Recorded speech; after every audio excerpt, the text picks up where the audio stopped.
오늘 강의의 제목은 성서 지리와 성서 역사입니다. 지리는 자연 지리와 인문 지리로 구분할 수 있습니다. 우리는 여기서 팔레스타인의 지형을 중심으로 자연 지리를 살펴볼 것입니다.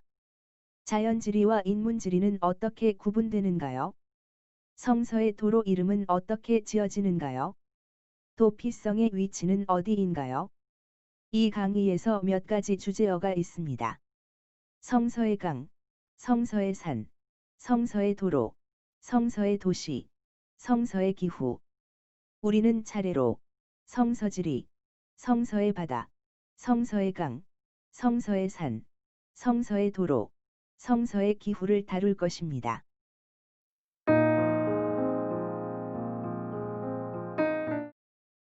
첫 번째로 우리는 성서 지리를 살펴보겠습니다. 올바른 성서 해석을 위해서는 성서 시대의 시간과 공간을 이해해야 합니다. 이스라엘의 역사가 성서와 연관하여 시간을 다룬다면 이스라엘의 지리는 공간을 다룹니다. 오늘날 지리학은 단순히 자연 지리만이 아니라 다양한 분야의 인문 지리를 포함합니다. 그러므로 성서 지리도 자연 지리와 인문 지리를 다룹니다. 여기서 우리는 우선 팔레스타인을 중심으로 자연 지리를 다루고 이어서 인문 지리의 한 분야인 역사 지리를 다룰 것입니다.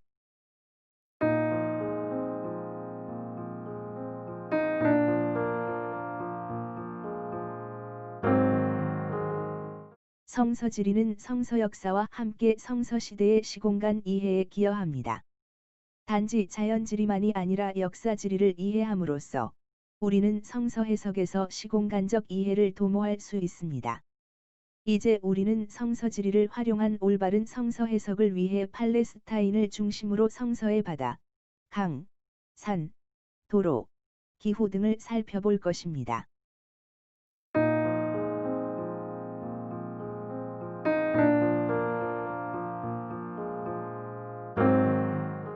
두 번째로 우리는 성서의 바다를 살펴보겠습니다. 성서에 나오는 우리에게 익숙한 바다는 갈릴리 바다, 사해, 홍해, 지중해 등입니다. 사도 바울의 선교 여행에서는 지중해에 속하는 에게해, 아드리아해도 등장합니다. 이제 우리는 성서의 바다에 대해 살펴보겠습니다. 갈릴리 바다는 게네사렛 호수, 긴네렛 못, 또는 디베랴 바다 등으로 불립니다. 사실 엄밀하게 말하면 긴네렛 못 곧 갈릴리 바다나 소금 호수 곧 사해는 호수이지 바다가 아닙니다. 하지만 성서에서는 이들을 바다라고 부릅니다. 이는 히브리어 단어 야미 못 또는 호수나 바다 둘 다를 가리키는 단어이기 때문입니다. 이 바다는 동서로 14km, 남북으로 21km, 둘레가 48km 정도입니다. 넓이는 약 170제곱킬로미터입니다. 수심은 약 50, 60m 정도입니다.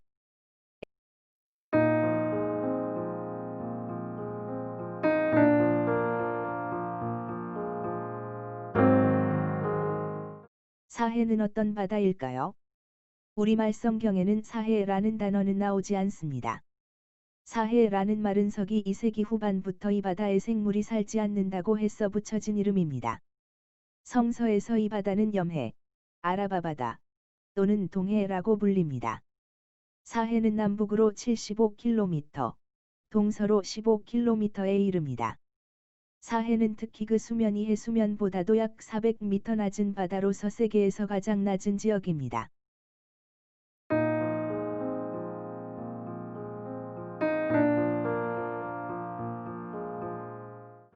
다음으로 홍해는 이집트를 떠난 이스라엘 자손이 건넌 바다입니다. 이스라엘은 이 홍해를 건넌 것이 하나님의 은총이라고 회고했습니다. 그런데 이스라엘 백성이 건넌 홍해의 위치에 대해서는 오늘날 여러 가지 서로 다른 견해가 있습니다.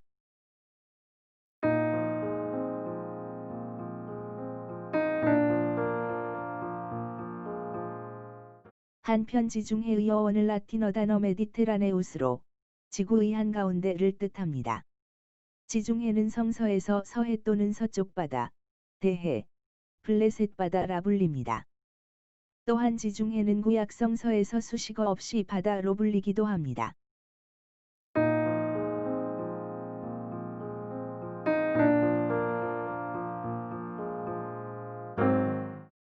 세 번째로 성서의 강을 살펴보겠습니다. 성서 지리를 바로 알려면 성서의 강들에 대한 이해가 필요합니다. 성서의 강을 살펴보려면 우리는 우선 강과 와디를 구별할 줄 알아야 합니다. 이스라엘에서 강은 우기뿐만 아니라 건기에도 물이 마르지 않는 시내를 가리킵니다. 반면에 우기에는 물이 흐르지만 건기에는 마르는 시내를 와디 곧 건천이라 합니다. 우리에게 잘 알려진 요르단 강은 강이지만 이스라엘 땅에는 강은 소수일 뿐이며 대부분이 와디입니다. 이제 우리는 예수께서 침례를 받으신 요르단 강을 비롯하여 여러 강들을 살펴보겠습니다.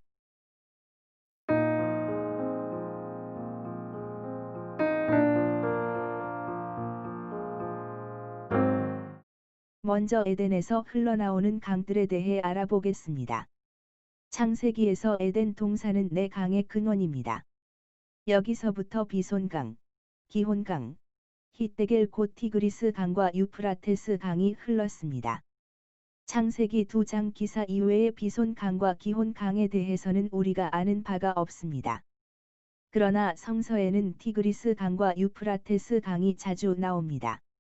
오늘날 에덴과 에덴의 네 강의 위치에 대해 다양한 견해가 있습니다. 오늘날 티그리스 강은 길이 약 2033km이며 자그로스 산맥에서 반 호수와 우르미아 호수의 서쪽과 남쪽으로 흘러내려와 페르시아만에 이릅니다. 유프라테스는 길이 약 2720km이며 이 강은 반 호수 근처의 발원지에서 커다란 활 모양을 그리며 흐른 뒤 바스라 항구 남쪽에서 페르시아만으로 흐릅니다. 이 두 강 사이를 가리켜 메소포타미아라고 하며 이 지역에 기반을 둔 아시리아와 바빌로니아는 대제국을 이루어 각기 이스라엘과 유다를 멸망시켰습니다. 유프라테스 강은 유프라테스 강, 유프라테스 하수 등으로 불립니다. 아무 수식어 없이 강이라 불리기도 합니다. 그런데 메소포타미아와 이집트 사이를 가리키는 용어로 강 서편이나 강 건너편이라는 용어에서 가리키는 강이 바로 유프라테스 강입니다. 유프라테스 강은 티그리스 강에 비해 유속이 느려서 오래 전부터 교통과 물자 수송을 위해 사용되었습니다. 유프라테스 강의 상류에는 여러 지류가 있습니다. 하볼 강은 메소포타미아 북부 고산지대를 흐르는 지류이며 아시리아는 북왕국 이스라엘을 멸망시킨 후 사마리아 사람들을 이 지역으로도 강제 이주시켰습니다.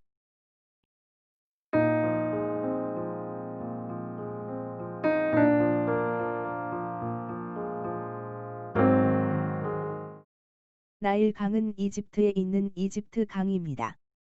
오늘날 나일 강은 아마존 강과 더불어 세계에서 가장 긴 강, 길이 약 6700km로 알려져 있습니다. 나일 강은 출애굽기에서 모세가 건져진 강입니다. 역사적으로 이집트는 나일 강의 선물이라 할 만큼 나일 강의 영향을 많이 받았습니다. 이집트는 나일 강과 그 주변, 특히 나일 삼각주의 기름진 토양을 바탕으로 농경이 발달했습니다. 해마다 겪게 되는 나일 강의 범람으로 나일 강변은 풍요로운 땅이었습니다.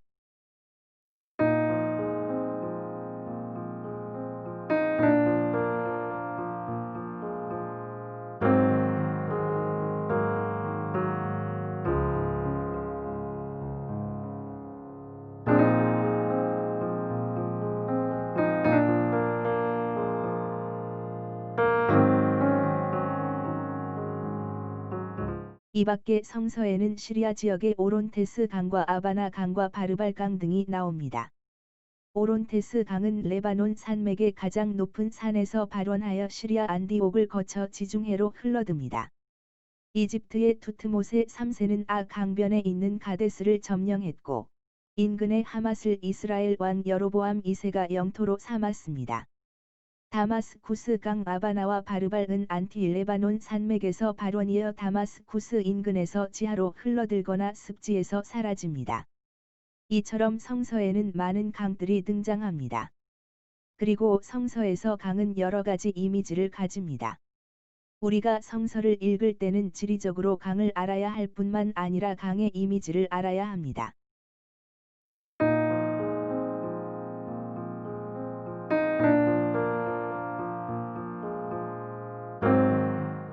네 번째로 성서의 산을 다루겠습니다. 성서의 산들 중에 시내 산, 시온산, 갈멜산 등은 이스라엘과 연관하여 우리에게 잘 알려져 있습니다. 오늘날 우리는 이 산을 찾아가서 볼 수도 있습니다. 성서에는 이같이 실제 지명으로 기록된 산들이 있는 반면에 우상을 숭배하던 산당들이 있던 올리브산이 멸망산이라 불리기도 하고, 그 이름이 성서에 나오지 않지만 예수께서 사탄에게 시험을 받으셨기에 오늘날 시험산이라 알려진 산도 있습니다. 성서에는 어떤 산들이 나올까요? 성서에 처음으로 나오는 산은 노아의 방주가 머문 산 고다라라산입니다. 이 산은 터키 동쪽 아르메니아 아시스 산을 가리킵니다. 이 산을 페르시아인은 구인 노아의 산이라 부르기도 했다고 전해집니다. 아시리아 왕 산헤립을 죽인 두 아들이 아라랏 지방으로 도망했습니다. 사실 메소포타미아는 티그리스와 유프라테스 두 강 중심 지역이므로 성서의 산 이름이 두드러지게 나오지 않습니다. 성서에 나오는 대부분의 산은 팔레스타인과 그 주변에 있습니다. 이제 성서의 몇몇 산들에 대해 알아보겠습니다.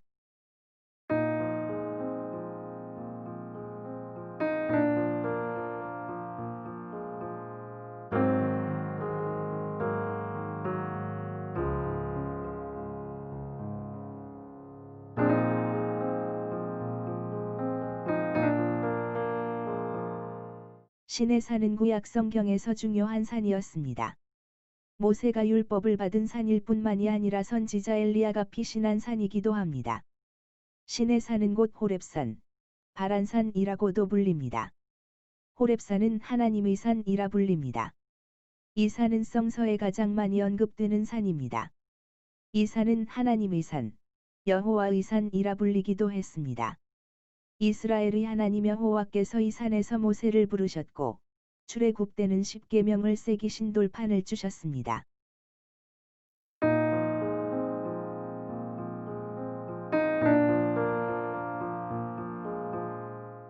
예루살렘 인근에도 산들이 있습니다. 한편 성서에는 두 곳에 있는 산이 시온산이라 일컬어집니다.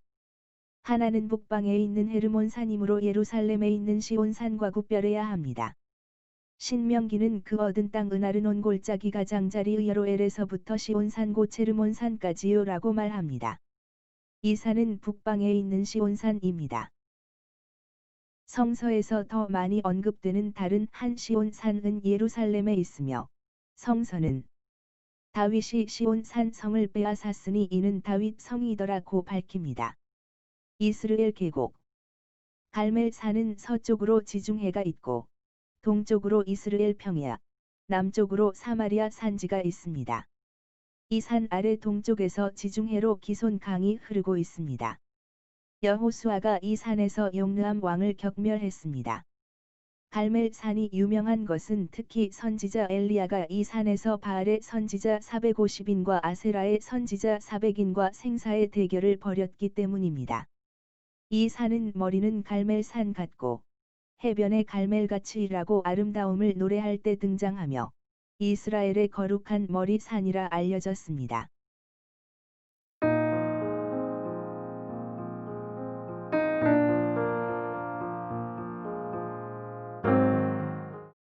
다섯 번째로 성서의 도로를 살펴보겠습니다.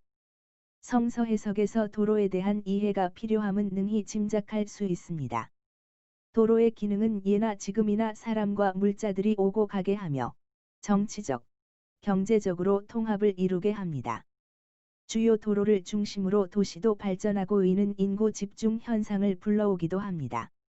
성서 지리에서 도로에 대한 이해가 필요함은 능히 짐작할 수 있습니다. 여기서 우리는 성서에 나오는 중요한 도로들에 대해 살펴봅니다.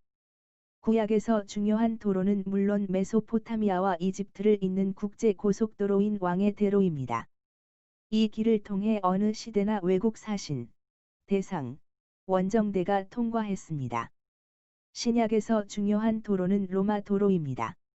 이 밖에 우리는 몇몇 남북, 동서도로를 알아보겠습니다. 왕의 대로, 왕의 큰 길 대로는 국제고속도로입니다. 이 도로는 단지 대로로 불리기도 합니다. 이 길은 이집트와 메소포타미아를 잇는 국제고속도로로서 엘랏을 거쳐 트랜스요르단 지역의 산지를 통과합니다. 역사적으로 이 길은 사막의 경계 부근을 통과하고 있기 때문에 대상들이 많이 이용했습니다. 그러므로 이 길은 국제교역에 있어서 남아라비아의 값진 향료를 수입하는 데 중요한 역할을 했습니다. 또 이 길은 이스라엘 왕국 시대의 남아라비아와 아프리카의 교역에도 크게 기여했습니다.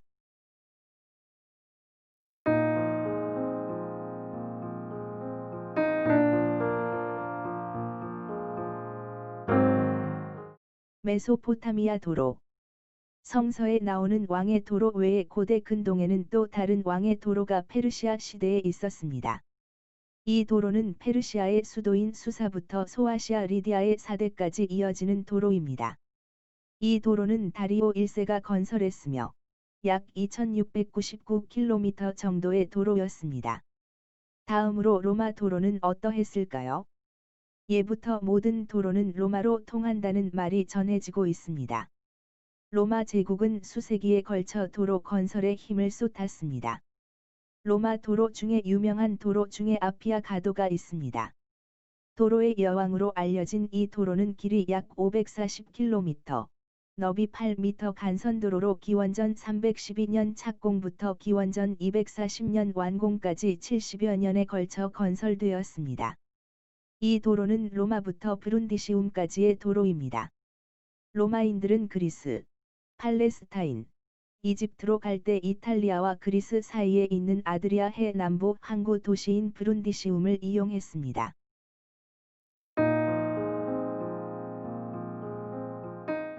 이탈리아의 아피아 가도는 그리스의 에그나티아 가도로 콘스탄티노플 또는 이스탄불까지 이어지고 여기서부터 동쪽으로 바빌로니아, 남쪽으로 알렉산드리아까지 갈 수 있었습니다.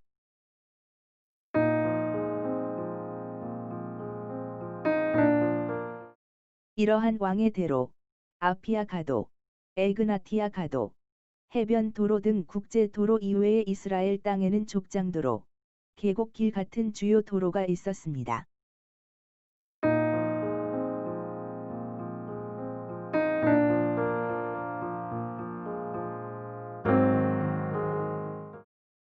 주요 도로. 한편 성서에서 창세기 16장 7절에 술길 곧 더로드 투 슈루이라는 이름은 술이 종착지임을 말합니다.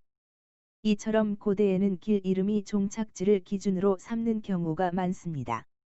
산지 길은 팔레스타인의 중앙에 있는 평탄한 산등성이를 남북으로 잇는 길입니다. 이 길은 세겜에서 실로, 미스바, 라마, 기브아, 예루살렘, 베들레헴, 헤브론을 지나 브엘세바에 이릅니다. 이 길은 성서에서 족장들이 주로 사용하던 길이며 헤브론 남쪽에서 둘로 갈라집니다. 그 중 한 길은 서남쪽인 브엘세바로 가서 이집트로 내려가는 술길로 갈라지고 다른 한 길은 헤브론에서 구부러져서 호르마를 지나 네겝 중심부를 지나 가데스 바네아까지 이어집니다. 또한 북부에서는 세겜에서 두 개의 길로 갈라지는데 그 하나는 북서쪽 도단 평야를 지나 무깃도에서 해변 길로 이어지고 다른 하나는 세겜에서 북동으로 디르사 베색을 경유해서 벳산으로 향하고 있습니다. 역사적으로 이 길은 족장들이 사용하기 시작한 후 이스라엘의 주요 지역도로였습니다.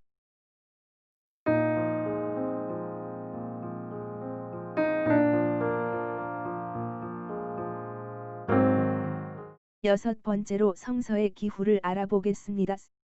성서 지리와 연관하여 우리는 이스라엘 땅의 기후를 바로 알 필요가 있습니다. 이는 기후가 생활 환경에 직접 영향을 끼치기 때문입니다. 어느 지역에서나 기후는 여러 가지 요소의 영향을 받습니다. 다만 여기서 우리는 이스라엘의 기후 조건과 성서에서 중요하게 다루는 이스라엘에서의 비에 대해서만 간략히 살펴보겠습니다. 이스라엘의 기후 조건. 작은 면적에 비하여 복잡한 이스라엘의 기후를 바로 아는 일은 단순하지 않습니다. 이스라엘의 기후 분포를 이해하려면 이스라엘이 열대성 기후와 온대성 기후의 교차 지점에 있고 지중해와 아라비아 사막 사이에 위치하고 있으며 이스라엘 여러 지역 간의 지형적인 차이점 등을 고려해야 합니다. 우선 이스라엘의 기후는 열대성 기후와 온대성 기후로 뚜렷하게 교체되는 계절현상을 보여줍니다. 연중 4월에서 10월 사이엔 덥고 건조한 긴 여름이 계속되며 11월에서 이듬해 3월까지의 겨울은 온난하고 다습합니다. 이스라엘은 1년이 여름과 겨울로 양분되는 지역입니다. 성서도 이런 사실을 잘 보여주고 있습니다. 창세기에 의하면 이스라엘의 대표적인 두 계절인 겨울과 여름은 심음과 거둠, 추위와 더위 등과 같은 표현 속에서 나타나고 있습니다.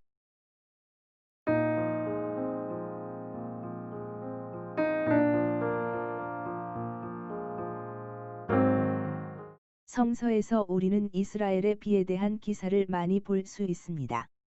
이스라엘의 우기철은 이른 비, 겨울비, 늦은 비가 내리는 세 시기로 구분됩니다.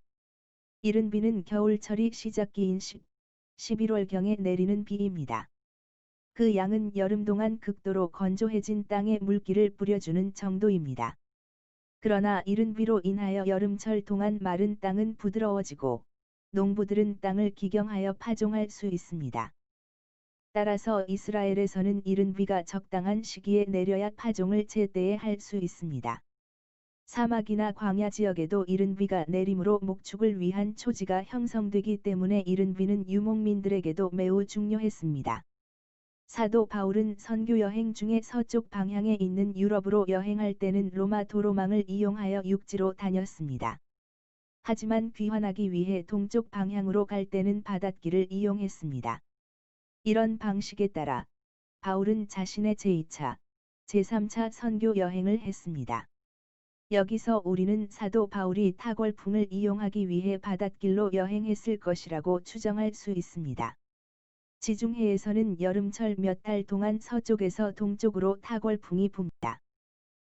흔히 이스라엘의 영토를 가리켜 단에서 브엘세바까지라고 말하는데 브엘세바가 1년 연평균 강수량이 200mm 정도이고 이는 사막 기후 기준인 연평균 강수량 250mm 이하입니다.